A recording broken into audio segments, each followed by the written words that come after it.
diffuse. Trade fights for better views. We both need something new. Maybe we should just tell them. I shouldn't think I is so good. So long to rendezvous. So long to. Hello, hive-minded readers, and welcome to the Books and the Bees podcast. Just like bees play a crucial role in pollinating flowers and sustaining life, books pollinate minds and nurture the soul. We see the connection between the two, the delicate dance of ideas and stories that enrich our lives.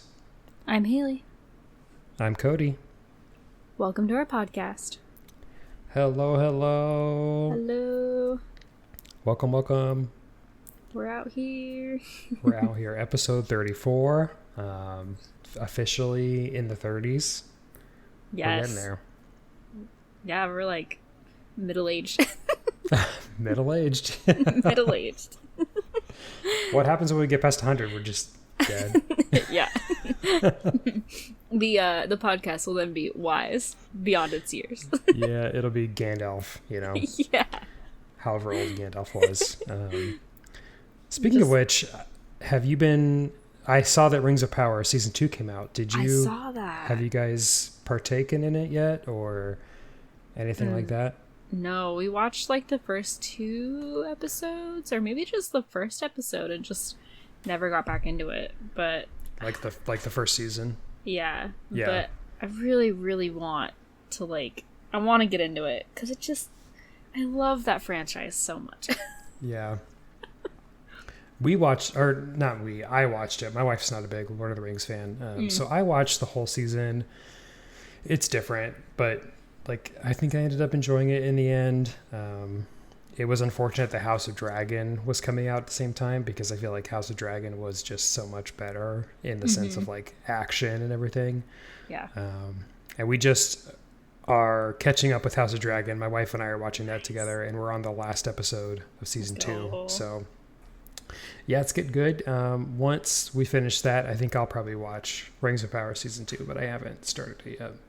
I've heard good things though. I've heard it's good. So yeah, I've heard majority of true Lord of the Ring fans, they really love it. So I'm hoping that maybe if I just get past the first couple episodes, then I'll actually get more into it. The first season is definitely kitschy. Slow. I think it's a little corny. Yeah. Especially with I forget what they're called, but they're the pre-Hobbits sort of. I did not like that story arc very much. But yeah, it ended okay and it was good, but it wasn't spectacular like the movies or anything like that for sure. Yeah. Yeah, and I think that was part of my problem too, is that I was so wrapped up in it being Lord of the Ring, you know what I mean? The movies. Yeah. But and also, yeah, Game of Thrones and House of Dragon and all them other that being my more main focus of media that I was watching at the time. It was just yeah. Definitely. Yeah. The timing was not good. The timing was not good. Not for Rings of Power. It was good for House of Dragon, but not for Ring of Power. Yep. Hell yeah. Yeah. What else is new? Football season's on. Football season has started for those who partake, like me. Packers lost as of this recording on the first week, so yeah, bummer. But yeah, what can you do? Yeah, I'm not the biggest football. I'm not the biggest football fan. Oh, I did get tickets. Sorry, speaking of sports. My husband and I are going to go see the Krakens game. Oh shit, the hockey team. Yes, the hockey teams. The Washington hockey team. I'm very excited because it's in the same arena that I went to for the Russ concert, and that arena is freaking nice. Hell yeah. So nice. But yeah, so I'm really excited for that. Yeah. That'll be fun. We went to our first hockey game last year. Let's go. We went to a Golden Knights in Vegas, and it was really, really fun. Yeah. Yeah. Hell yeah. Sweet. That's so exciting. Yeah. The Kraken are very popular in the book talk community. They're definitely... Really? Yeah. My wife, she was super into the Kraken because they were kind of leading into the whole hockey romance part of it. Let's go. So it was good. Yeah. Hell yeah. Honestly, I also love their colors. Their colors are really pretty. Oh, it's very pretty. It's like, yeah, if our listeners, if you're listening to this and you don't know what I'm talking about, look up the Kraken's Seattle hockey team, Washington State hockey team, whatever. And just look at their colors are amazing. It's like the prettiest blue I've ever seen in my life. Yeah, and I love the logo is really cool. Yeah. The mascot being the Kraken is really cool. Like they just did it right. Mm-hmm. Yeah, they did a good job. Yeah. Yeah. A plus to whoever their marketing team is. Yeah. Yeah, I actually like all of the Seattle colors. Like the Seahawks have a nice color. Like the green is really nice. Yeah. Yeah, the Mariners, I know it's a type of blue. I'm not really sure I could pick it out of a crowd, but I think it's also pretty good. So yeah, it's nice. Yeah, the Sounders, and they're like a neon Xbox green. So I love their colors. I'm a big soccer fan of them, so you know. Cool. Yeah. Yeah, that's nice. It's really nice. Well, should we jump into what we're reading? Let's do it. All right, Hailey, what are you reading? I'm reading That Time I Got Drunk and Saved a Demon. Let's go. Yeah. Let's go. I'm not very far into it. Like, literally just a sliver. Oh, shit, Cracked the book open. For listeners, I just showed Cody what how far I'm in, and it's not very far. But yeah, I'm loving the content warning. I mean, I know it's a content warning for a reason, but I was like, all right, I dig it. You know, sexually explicit content. Let's go. I'm here for it. It is sexually explicit. Yep. Yep. And I kind of love that there's like a map in the front too. Yeah. That's really cute. No, that's cool. But yeah. I'm so excited. Yeah, I'm really. I can't really wait to talk about it. Yes. Yeah, I can't wait to talk about it. It's so good. It's so good. Yeah. I also really like your booklight, by the way. I've never thanks. seen your booklight before. Yeah, it's very nice. It's my little booklight. Do you use it all the time? Yeah, whenever I'm reading, like at I don't know, like past 8 p.m. Same. I'll use it, and it's honestly pretty powerful. I almost have to like shove it into my book because of how bright it is. Yeah, mine's also like that. But yeah, and it's got this cute little like floral design on like the clippy. Oh, look at that! That's so cute. Yeah. It does its job, which is all I ask. I also use a booklight when I read physical books because I'm just so like without direct light, it's so hard to read nowadays. So I'm the same way. Either that or I have like a lamp that's like turned on right on my book so I can see it. But yeah, I used to be one of those crazy teenagers / tweens where I would read in the dark or like read in like super low light, and then my parents were like yelling at me as a kid, like, stop reading without a light on, or like they'd walk by and be like, do you want a light to be turned on? And I was like, nah. Meh. Yeah. And then I got older, and now my eyes suck, so You can't read anything without direct light. So moral of the story, kids, freaking turn the light on. Yeah, I think e-readers have made it worse too because like we're used to the backlit, and that's like my main reason for preferring e-readers now is because it's lit all the time, especially like in the middle of the night when I wake up and I need to read something to fall back asleep. Like I don't have to turn on a light that might wake my wife up. So yeah, it's rough once you get to a certain age. Yep. It's over. It's all over. It's over. Yep. Might as well just jump in a grave and wait. Kiss your eyes goodbye. Kiss your eyes goodbye. Yeah, but I'm really excited for you to read that book because I think you're going to like it a lot. So I'm excited to talk about it. Me too. Yay. Yeah. What are you starting to read or reading? Well, I have to say I haven't read a damn thing in basically the last time since we recorded, which was about a week ago, I guess. We're kind of off our regular schedule with me moving and everything. So I haven't read very much, but I did start a comic graphic novel called Stray Dogs, which is the same creators that wrote Feral, which is one I've talked about on the podcast before, Tony Fleecs and Trish Forstner. And it's basically about this cute little dog named Sophie, who she goes to the vet. Her owner, who's a female character who you don't really get to meet, they go to the vet, and the vet's like, oh, she'll be fine, because she's really nervous and scared. She's getting like vaccinations or whatever. And the vet's like, oh, she won't remember this. It's no big deal at all. And then the owner gets apparently murdered by somebody, and the murderer takes the dog and puts it in her house, or his house, with all the other dogs that apparently, suggestively, have also been dogs owned by people he's murdered. And none of them remember that their owners have gotten murdered. Oh my God. And she's like partially forgetting stuff and all this stuff. So that's the first part I've gotten into. I haven't gotten any further than that. So it sounds really good.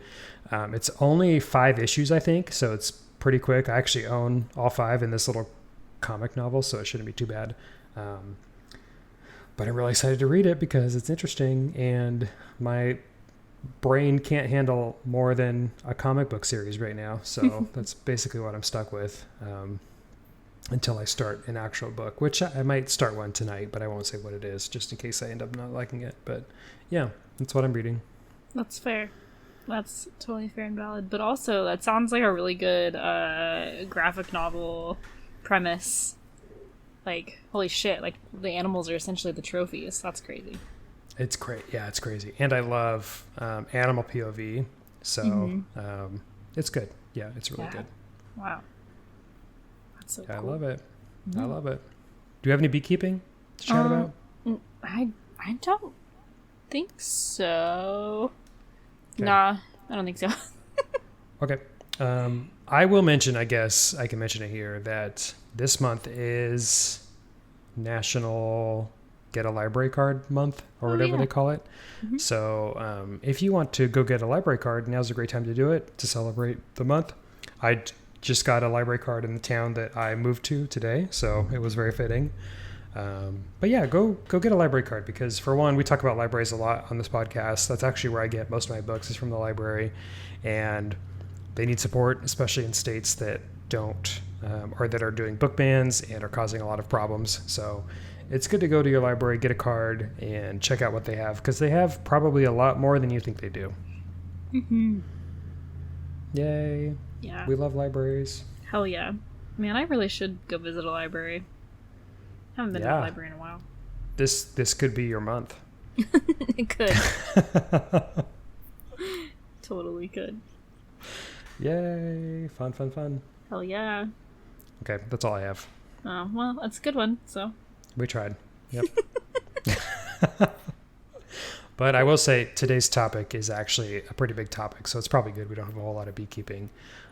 Because the topic of today's podcast is International Literacy Day, which is observed every year on September 8th to raise awareness about the importance of literacy and to promote global literacy efforts.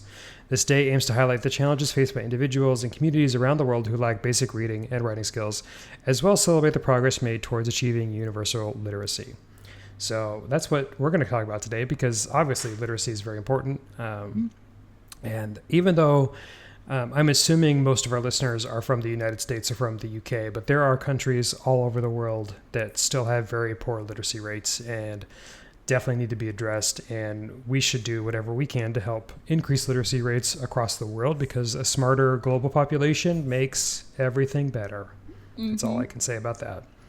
Yeah. And I follow quite a bit of teachers on TikTok. I wouldn't say that I'm part of like Teacher Talk or anything, but I do follow quite a bit, and a few of them are like history, social studies, like English teachers, and apparently like post-pandemic, there's been quite the decline in literacy rates, kind of across the board, across the United States for students, but wow. Yeah. I didn't think about post-COVID. Yeah, that's true. That's sad. Yeah, not to say that COVID's not still happening. It is, but Right. post lockdown, I guess is what I should Post say. lockdown. Yeah. Yeah, I guess. But, kind of understandably so, considering the fact that so many young students and other students kind of lost maybe like their main resource for getting books or reading or, their safe place, as well as just kind of like what do you expect for a bunch of kids that got essentially put into like homeschooling kind of like Yeah. off the bat Right. for a few years at least, where it went from like in-class learning to hybrid or fully online learning, which I cannot even imagine. So Yeah, especially with like the teachers having to transition and the parents having to deal about yeah. with kids staying home, especially if they continue to go to work. Yeah, I can't Yeah. even imagine. That's crazy. Yep. Yeah, that sounds rough. Well, Hailey, you have quite a bit of notes about literacy, so do you want to take it away? Yeah.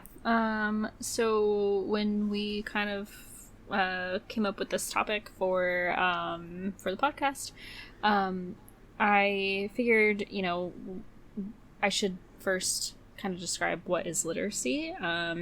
It's not only the ability to read, but also to write. So don't forget, when it comes to literacy, it's not True. just reading, it's also writing. And I know that both of those things can be hard for many people, Yeah. across the board for many various reasons. But I do have things that I looked up to help. But first I kind of want to say, and I don't know if maybe our listeners also did this, but like, when I think of literacy, I think of like phonics learning. And I know we did that when I was a kid, less so as I got older. But like, I don't know if it was like a regional thing, but like we had like the Hooked on Phonics like commercials and stuff that you would see all the time. Yeah. Not that my parents ever did that portion, but we did have phonics type learning as a child. And I think that that's like so incredibly important and something that that they kind of went away with as like the early thousands kind of came in. Really? Yeah. Which is just kind of another piece that I learned from Teacher Talk, following teachers on TikTok, is that they do talk about how a lot of that kind of curriculum went away because of political things. Not to be political on our book podcast, but as funding kind of went away, so did important things like phonics. So yeah, that's something that I just happened to think of when I thought of when we talked about the topic of literacy. So yeah, when I went on to improvingliteracy.org, that's where I went to, because I don't know, like the question that it kind of arose to me when thinking about something like literacy and literacy rates is how do we improve it, right? We know it's a problem. we know it's impactful. So what can we do as humans to kind of help that decrease it, I guess. So I googled around, and according to improvingliteracy.org, there's a few things you can do. Kind of no matter the age. I kind of grabbed ones on the actual website. They have like per age group. They have like young children. They have for older children. They have for like adolescents. And like, kind of what you can do per life stage, I guess. Which I thought was a nice little kind of way that they did the information. But I kind of grabbed ones that you could pretty much do no matter the age you are. Even if you're like an adult, you can still do these things that I'm going to list. But one of them is listen to audiobooks and read along with them. What a great way. Idea. What a great way to learn words, how they're pronounced, right? Because like, I don't know about you, but I've always like every once in a while I'll be reading a book and I come across a word that I'm like, what the hell? Yeah. Like, what the hell is this word, Yeah, that's so true. And then I'll, and sometimes when you're reading words, you don't necessarily learn how they're actually supposed to be pronounced. So the pronunciation kind of gets lost in the sauce of just being like, oh, well, this is how I think it's supposed to be pronounced when I speak, but sometimes that's not.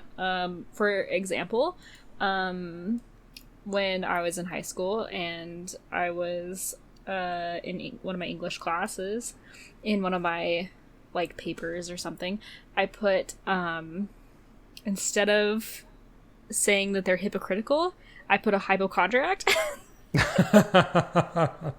Which, like, that's probably a fairly common mistake, right? They're very similarly spelt words. Also, interesting enough, now that I just said the word spelt, technically it's spelled. Right. There is no spelt. Spelled is spelled. And if you type out the word spelt, spelt, you're talking about a grain. Spelt is not the what is that, past tense or whatever of spelled. What is that? Past verb? Past tense verb. Past tense verb, yeah. Yeah. So we're literate here, we promise. I'm literate, I promise. I went to school. I didn't know spelt was a grain, though. That's something I learned today. Yeah. Yes. The more you know. The more you know. And we also had this thing when I was on PBS Kids. PBS, the like what is that? The broadcast channel. We had this amazing show called Reading Lions, and let me tell you how like amazing that show is. So if you're a parent or something and you maybe want to help your child with phonics or help them with literacy, turn on that TV show. It's fucking amazing. It's a little weird because they're puppets, so like once you get past that, it's a really good learning show. But back to audiobooks and reading along with them. Yeah, I think it's really important because you're not only listening to how the words are pronounced. I think it might also be easier for people who maybe have like learning disabilities, such as like dyslexia. I know that like that can be kind of a struggle for a lot of Americans, a lot of people across the world, I'm sure. And reading books, I know that that's probably a hard thing to sit down and read a book and all the words, letters, etc. kind of get jumbled around. So having that audio piece could be helpful. That's great. I love that. Yeah. And then the second one that I grabbed from the website is open book discussions involving books. So very nice. That, again, could be across the board, right? I mean, it could be with your kid, if you have children, or maybe your nieces and nephews or your friends' kids, I don't care. To kind of, if they're reading a book, talk to them about it, ask them questions. That like reading comprehension piece is so important, right? They're reading books and it might be helpful to get them to recall information, which is also a component of literacy. I will say that's not something that I was cognizant of when I was a kid, but my mom, like my parents never told me I couldn't read anything. I was always able to read whatever I wanted to, but my mom would always read the books like with me or right after me, so that like I'd read a book and then she would read the book, so that then we could talk about it and like discuss the themes of it and all this stuff. And it was really, really fun as a kid. That's one of my favorite memories as a kid, is talking about my mom with books and she would read like the books that I read, like, middle grade fantasy books that probably weren't very good. But just so we could talk about it. And it was great. I loved it. Yeah. Yeah. That, I know I've mentioned this on the podcast before, but my grandma and I, sitting in the summertime, we'd read books together, the Lemony Snicket series. I mean, we would read those together, and then we'd talk about our characters. We'd talk about our favorite ones, who we didn't like. Talk to your kid about like what's going to happen next. What do you think is going to happen? If these events keep happening as they're going, what do you think is going to happen next in the book? And I think you can also do that as adults, right? Like that's totally what book clubs are. Yeah, definitely. Yep. You're like getting together with a bunch of people and talking about what you're reading. So 100%. Yeah. I thought That's that so was cool. such a good one. And then the third one that I picked up from the website was word games.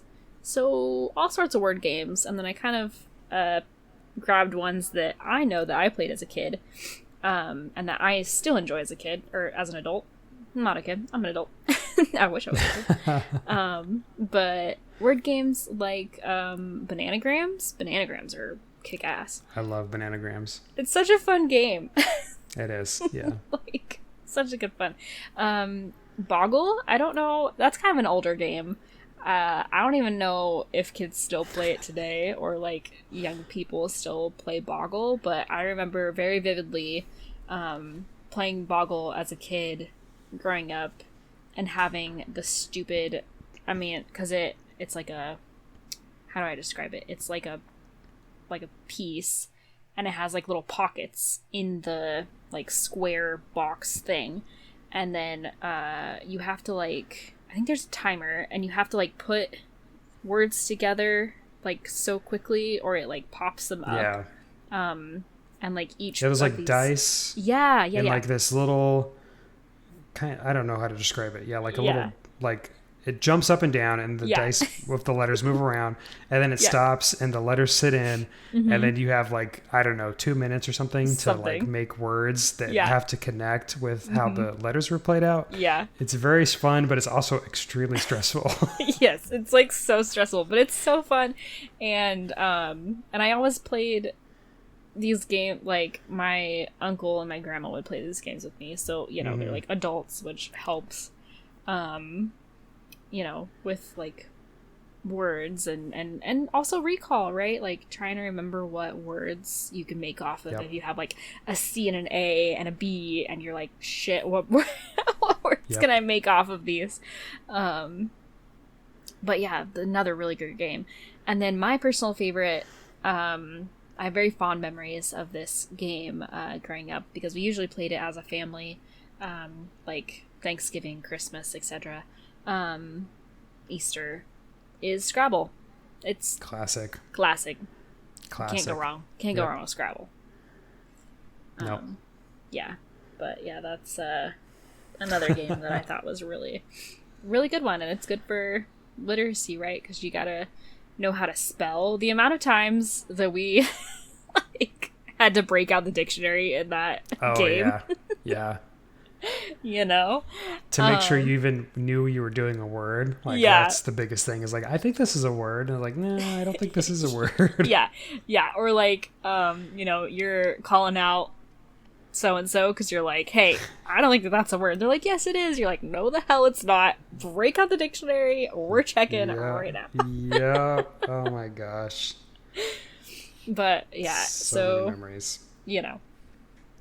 And then the fourth one, I kind of pulled this out of my own brain after looking at the examples on the website. So this didn't necessarily come from the website, but I think it kind of goes hand in hand. And that's creative writing classes, because of the written piece of literacy. I think that's really important. And I loved creative writing anything. I think it's great. Yeah. No, I agree. I think that's great. Yeah. I love it. But yeah, those are my, what can we do to help improve literacy? Those things. Yeah, those are great ideas. Yeah. Thank you. I love all of them. Yeah, and I think we take granted for how, I just said granted when it should be granted, right? So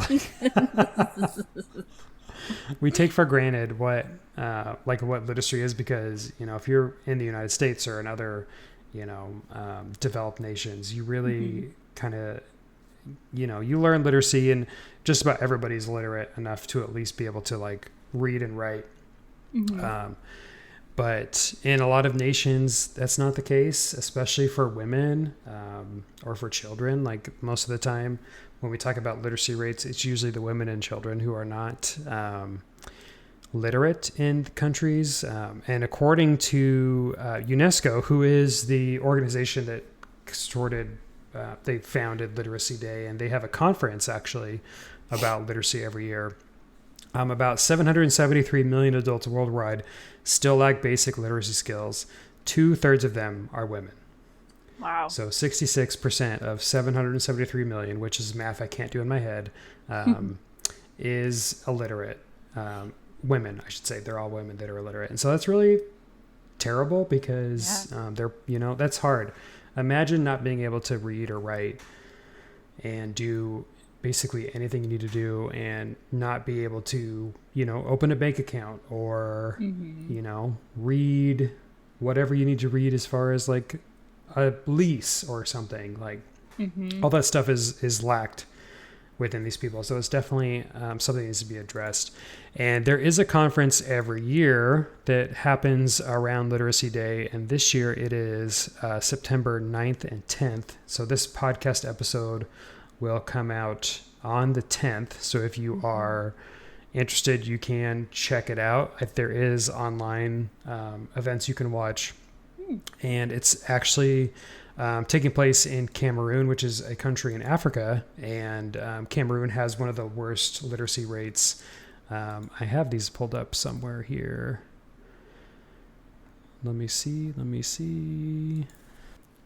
Oh no, Cameroon's okay. It's 78% literacy rate. So that's pretty good. But a lot of countries like Chad, Mali, Burkina Faso, South Sudan, Afghanistan, those range from 27% literacy to 37% literacy. So that is incredibly low and is definitely something that needs to change because it's just so hard to not be able to read or write in the current day and age.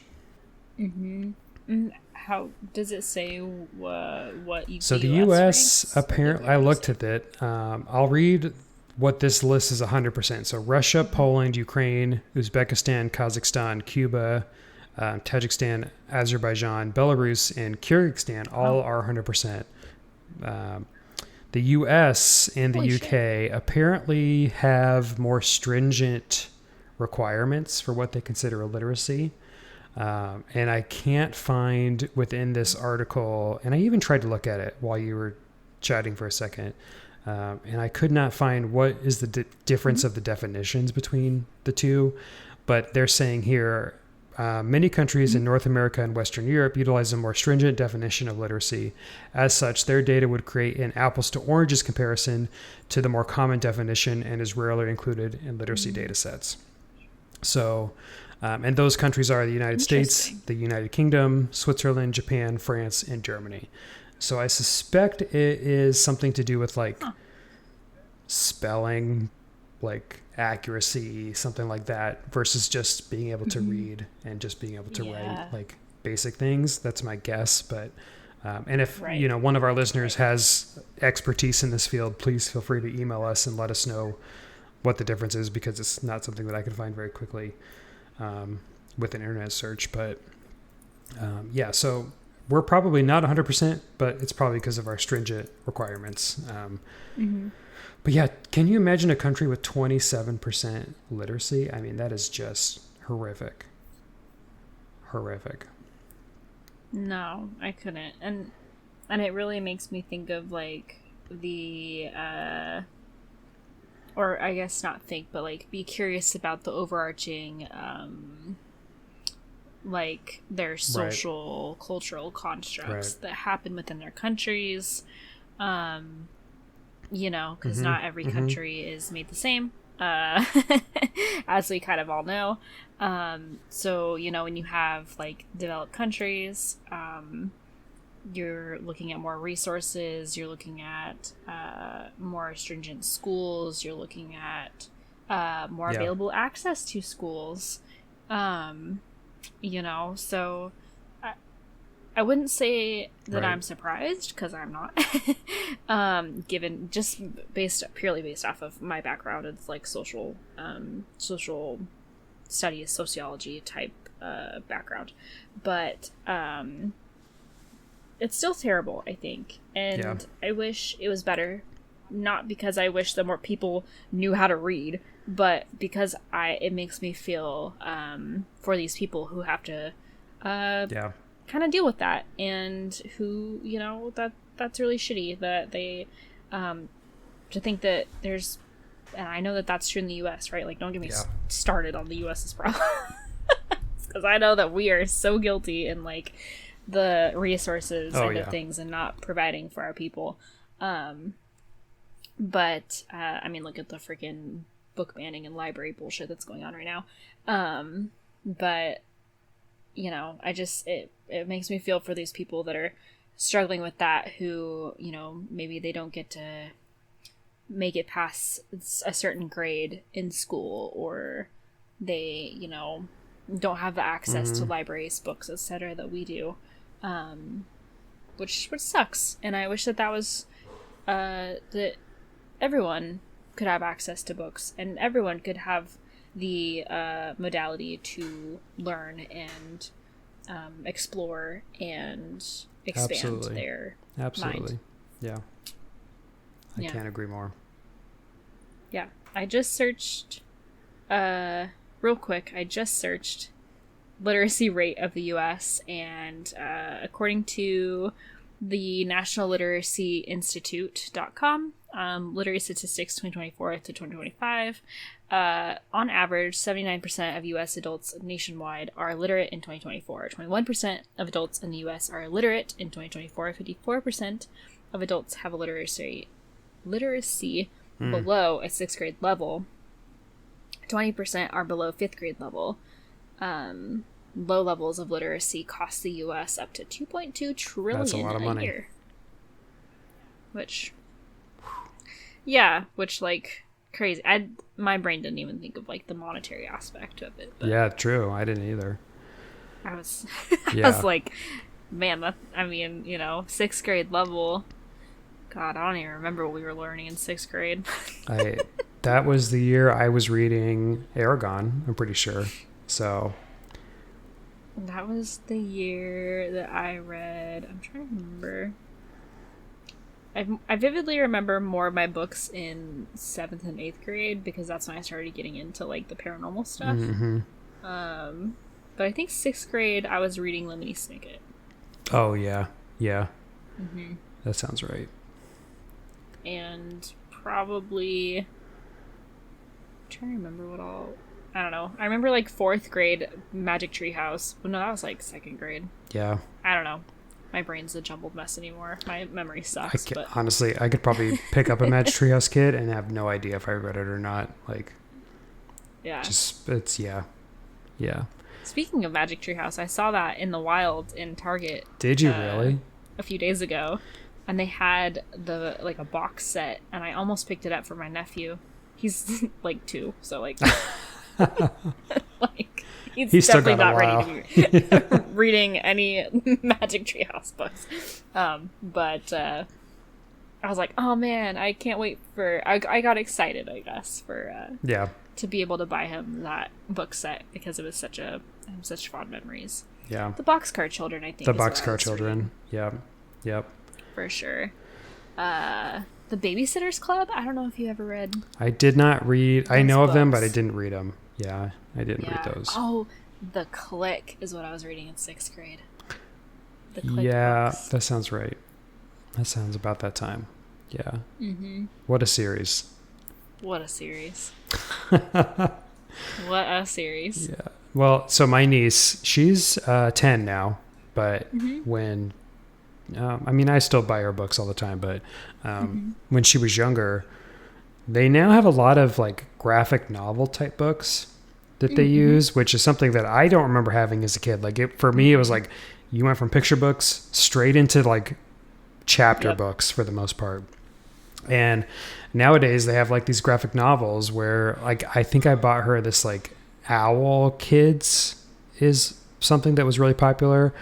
And it was text, kind of like a comic book, but it was a little bit different. So like they were still learning like sentences and things like that, like to be able to read more.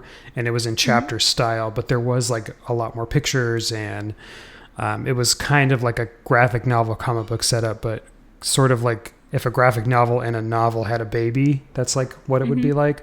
And I thought it was really cool because it's like, oh, this is like a really good intermediate for the kids who are between picture books and chapter books, because it is kind of a big leap to go from pictures straight into chapters. So yeah, they've definitely gotten a lot more creative, which is good because obviously we should be getting better at teaching people every generation. So I'm glad they're not just doing the same things that we were raised on, because it can always be better. It can always be better. Yeah, absolutely. I'm trying to think.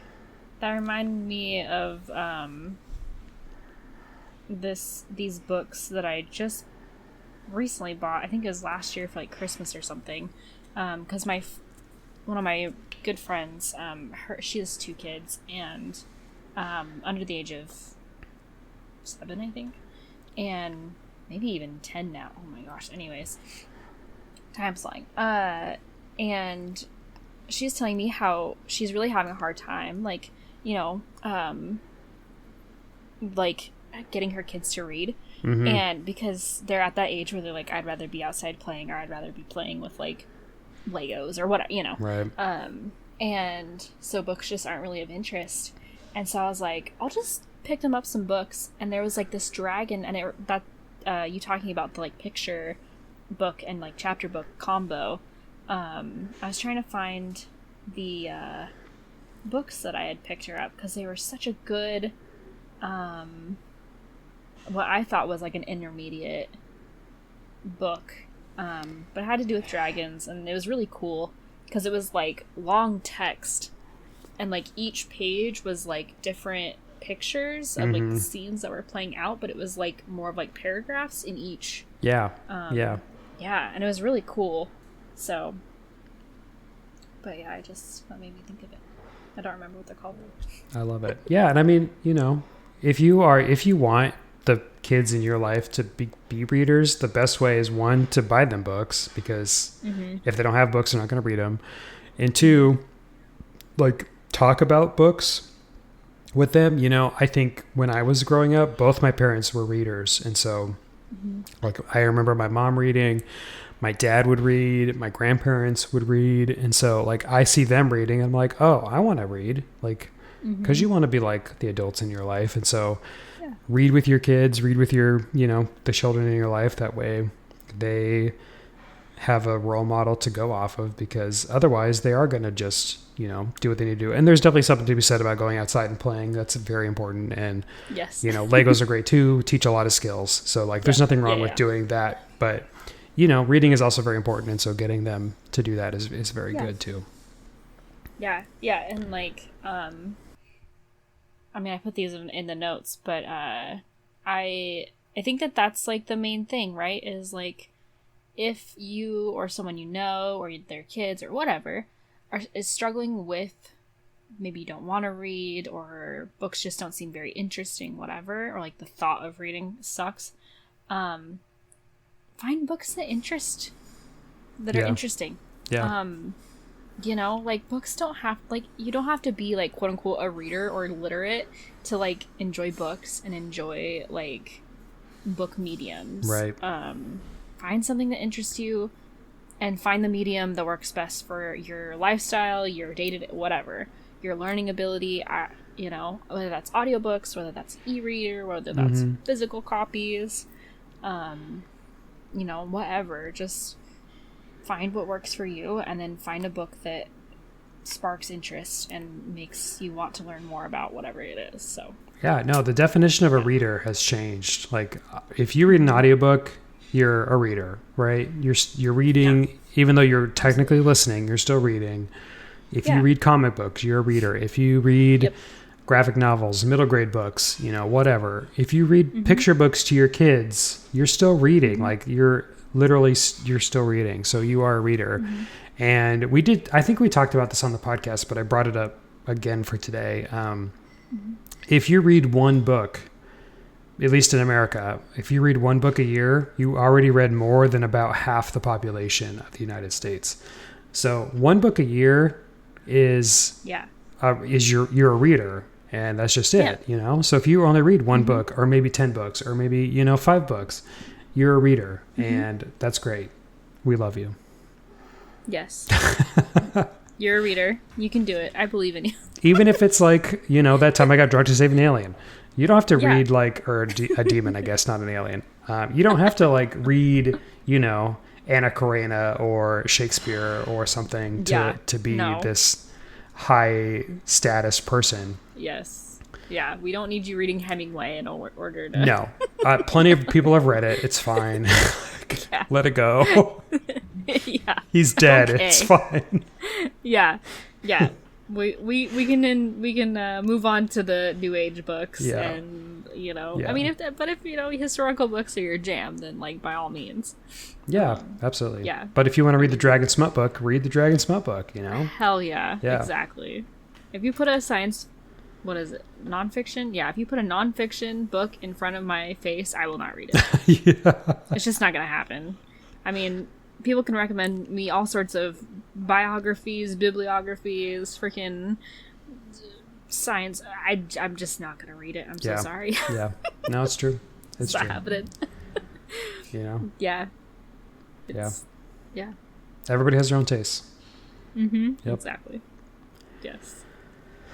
Great. Well, when this podcast comes out, it'll be the 10th, so we'll be officially past Literacy Day, but it doesn't mean we shouldn't still talk about it. So, now's a good time to think about the people in your life and make sure that, you're doing everything you can for literacy. And if you feel if you feel like you're especially moved by this, you can go to UNESCO's site. We'll post their link into our show notes, and you can participate in however you'd like to help increase literacy across the world, so that we hopefully get every country to 100% and everybody can read and write. I think that's really important. Mm-hmm. Yeah. Anything else you want to mention, Hailey? Nope. Cool. Well, if you have any opinions on Literacy Day or literacy in general, you can always reach out to us at our Instagram, which is at booksandthebeespod, or email us. booksandbeespod@gmail.com is our email. Feel free to check us out there. You can also go to Goodreads. The Books and the Bees podcast is where you can find us there, where we can interact with you there. So we'd love to chat with you on any one of those platforms. So feel free to reach out to us on those. And we'd also love it if you give us a review on your podcast listening app, Spotify, Apple Podcasts, et cetera, et cetera. We would love it. It helps us get more listeners. We have some cool things that we're brewing up in the background, so stay tuned for that. But it does help us get more listeners, so please, please, please give us that 5-star review. It really does help indie podcasts like us, so we really appreciate it. Speaking of indie, I want to thank the American Indie for the use of their song Rendezvous, because it is a bop, and we love it. It's the intro and outro to our podcast, and they do great work, and you can go check them out on Spotify. Their link is also in our show notes.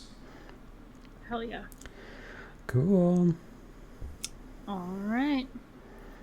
Well, we hope you enjoyed this literary journey as much as we did. If you're buzzing with excitement, don't forget to subscribe, email us, and leave a high 5-worthy review on your podcast listening app.